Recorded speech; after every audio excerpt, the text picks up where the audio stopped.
বৃন্দ, সাংবাদিক বৃন্দ থেকে শুরু করে আজকের এই অনুষ্ঠানে তৃণমূল থেকে আগত বাংলাদেশ ছাত্রলীগের লাখ লাখ নেতাকর্মী, সাধারণ শিক্ষার্থী সবাইকে শুভেচ্ছা জানাচ্ছি। আমাদের মাঝে উপস্থিত রয়েছেন বাংলাদেশ আওয়ামী লীগের সংগ্রামী সাধারণ সম্পাদক, গণপ্রজাতন্ত্রী বাংলাদেশ সরকারের সড়ক পরিবহন ও সেতু মন্ত্রণালয়ের মাননীয় মন্ত্রী জননেতা জনাব ওবায়দুল কাদের এমপি।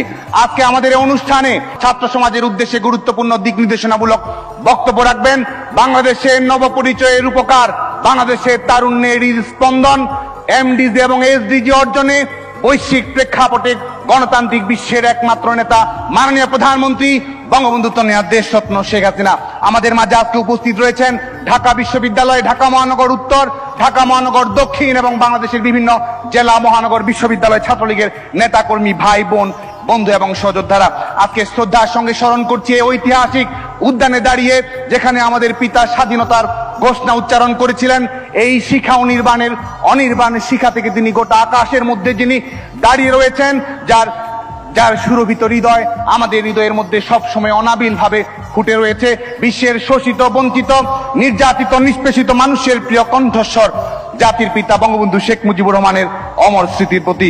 প্রিয় বন্ধুগণ, এখানেই জাতির পিতা বঙ্গবন্ধু শেখ মুজিবুর রহমান অনেকবার দরাজ কণ্ঠে উচ্চারণ করেছিলেন, ভাইরা আমার, বঙ্গবন্ধু শেখ মুজিবুর রহমানের ভাইরা আমার হাজার বছরের পুরনো, বাঙালির হাজার বছরের শৃঙ্খল মুক্তির সংগ্রাম, বাঙালির হাজার বছরের লড়াইয়ের সংগ্রামের সংগ্রাম, মুক্তির সংগ্রামকে বঙ্গবন্ধু শেখ মুজিবুর রহমান সাফল্যমণ্ডিত করেছেন।